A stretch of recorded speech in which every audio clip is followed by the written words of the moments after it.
کہ اس میں پاکستان نے جتنا بھرپور کردار ادا کیا ہے.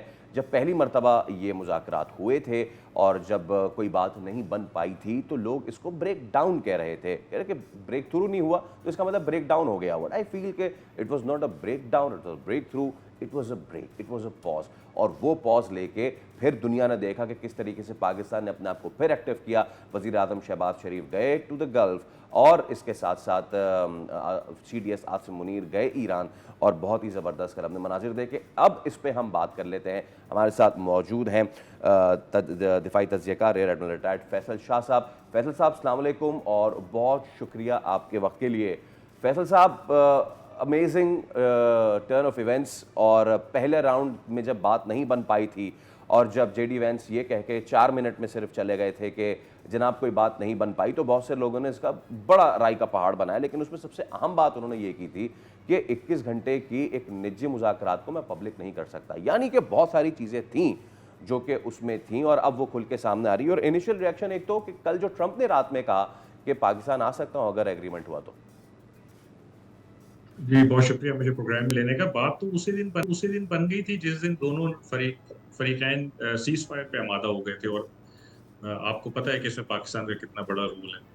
اور اگر تھوڑا سا اور پیچھے چلے جائیں تو بات میں سمجھتا ہوں اس وقت بھی بن گئی تھی جب عرب ممالک اس جنگ میں شامل نہیں ہوئے پاکستان کی کاوشوں کے بعد. اگر وہ شامل ہو جاتے تو آپ خود سوچئے کہ اس میں کتنے سارے فریق ہوتے, اور پھر کس کو آپ مناتے, سیز فائر کرواتے اور ٹیبل پہ لے کر آتے. تو پاکستان کی جو بیسیکلی کاوشیں ہیں وہ آپ پہلے دن سے ان کو اپریشیٹ کرنا شروع کریں تو آپ کو نظر آئے گا کہ اس جنگ کا احاطہ پاکستان نے روکے رکھا ہے, اور اس کے جو مزید مضمر اثرات ہیں ان کو پاکستان نے بچا کے رکھا ہے شروع دن سے.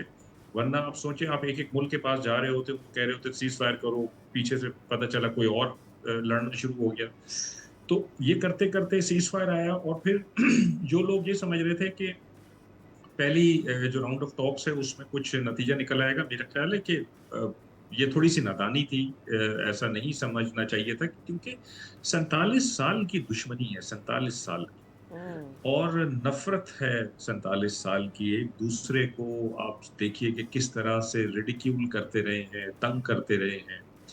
پھر 52 دن کی جنگ ہے, یہ صرف یہ 40 دن نہیں تھے, بلکہ پچھلے سال کے 12 دن بھی آپ ملائیے جس میں دو بدو جنگ ہوئی ہے ان کی آپس میں, وہ جنگ ہے.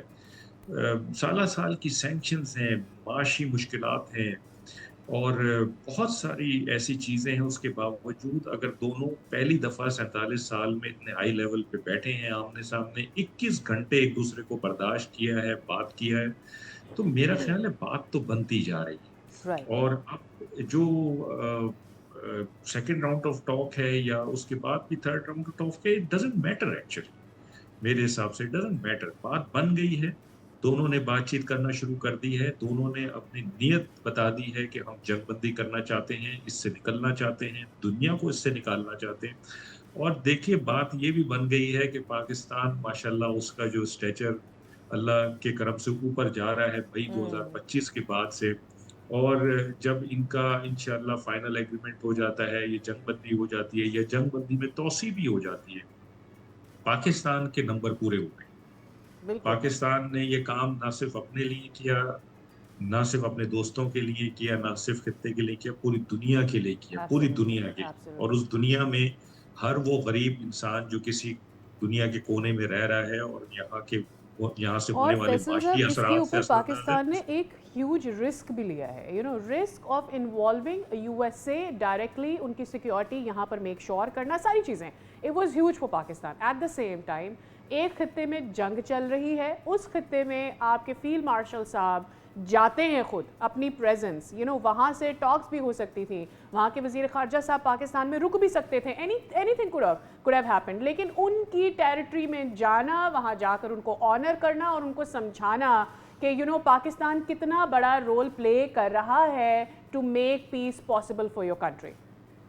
دیکھیں یہ ہماری ثقافت کی اعلیٰ اقدار ہے. اگر آپ غور کریں کہ ہم اپنے خاندانوں میں بھی کیا کرتے ہیں کہ جب ہم کوئی صلح صفائی کرواتے ہیں یا ہم نے کسی کو ریکویسٹ کرنی ہوتی ہے, کوئی بات منوانی ہوتی ہے, کوئی بات سمجھانی ہوتی ہے, تو ہم یہ نہیں کہتے کہ تم ہمارے پاس آؤ, ہم خود اس کے گھر جاتے ہیں جا کے وہاں بیٹھتے ہیں، بات چیت کرتے ہیں، صلح صفائی کرواتے ہیں. تو پاکستان نے وہی اعلیٰ اقدار کو اپنے سامنے رکھا ہے. وزیر اعظم اور ڈپٹی پرائم منسٹر گئے ہیں جناب عرب ممالک کے دوروں پہ، ترکیے کی طرف، اور ادھر فیلڈ مارشل دوسرا ڈیلیگیشن لے کے گئے ہیں ایران کی طرف. تو یہ ہماری اعلیٰ اقدار کی مثال ہے بیسیکلی. اور یہ ہم نے دنیا کو بتایا ہے کہ بھائی ہم یہ کام جانتے ہیں، ہم جنگوں میں سے گزرے ہوئے ہیں، ہم نے مذاکرات کیے ہوئے ہیں، اور ہم نے ایگریمنٹس بھی کیے ہوئے ہیں.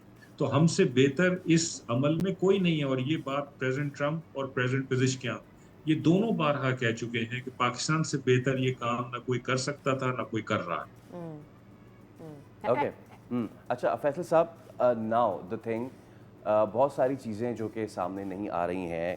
لبنان اور جو اسرائیل کا معاہدہ تو نہیں، لیکن وہاں بھی کچھ جو چیزیں ہوئی ہیں، پاکستان کا اس میں بھی کردار ہے فیصل صاحب؟ دیکھیں پاکستان کا کردار اس طرح سے بنتا ہے کہ یہ ایران کی فور موسٹ ریکوائرمنٹ تھی. اس کی فور موسٹ ریکوائرمنٹ تھی کہ بات چیت اس وقت آگے بڑھے گی جب لبنان میں سیز فائر ہوگا. ایران کا کل بھی ایک میسج آیا ہے کہ جی ہم اور ریزسٹنس فورسز یک جان دو کالب، یعنی ہم ایک ہیں. تو ان کی یہ فور موسٹ ریکوائرمنٹ تھی. اور اگر یہ ریکوائرمنٹ پوری نہ ہوتی تو پھر کیا آپ ایران سے بات کرنے کے قابل تھے؟ کیا امریکہ ایران کو کہہ سکتا تھا یا پاکستان ایران کو سمجھا سکتا تھا کہ ٹھیک ہے امریکہ اسرائیل لبنان میں مار پٹائی کر رہا ہے لیکن آپ امریکہ کی بات مان لیں؟ تو اس میں بھی پاکستان کا ضرور ہاتھ ہوگا کہ اس نے امریکہ کو سمجھایا کہ آپ کو وہ وعدہ پورا کرنا پڑے گا اپنا لبنان والا، اگر آپ ایران سے کہتے ہیں کہ وہ اسٹریٹ آف ہارمز کھولے بات چیت کے ذریعے.